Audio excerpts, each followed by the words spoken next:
Welcome to another multifamily short. I'm here at the park, meeting my daughter. We're going to do a 14-mile run this morning, training for a marathon down in Fort Lauderdale in February.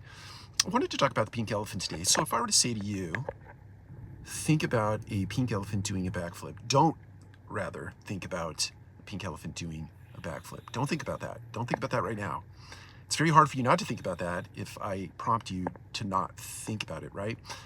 Now, think about that as it relates to leading a team member or leading an organization. If you come up with some pithy statement like, F your feelings, stick to the plan, or F your mood, stick to the plan, isn't it like telling them that you're dismissing their thoughts, dismissing their feelings? Isn't there a little bit of lack of self-awareness in that particular kind of pithy statement, something that you think is pithy and inspirational and motivational? It's really dismissive of a broader set of people who are human, who have moods, who have feelings, who have thoughts, who have ideas. You're dismissing it based on your plan, not the plan of the broader organization. I think you're missing a lot when you do things like that. It's kind of like if you are on a football field and the coach says to you, don't fumble, you're probably potentially going to have this sort of self-fulfilling prophecy that happens to you, and you may end up fumbling the football, as opposed to the coach of the team saying something like, hold on to the ball.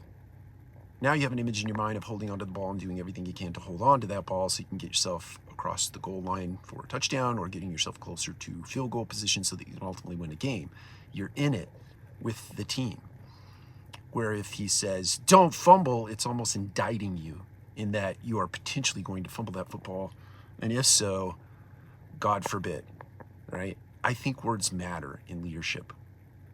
And when you go to the extent of putting your pithy statements on hoodies and stocking caps and t-shirts and things of that nature, you're basically suggesting to the world that you're dismissive of the broader set of humans that are attempting to help you accomplish a goal or a mission or purpose.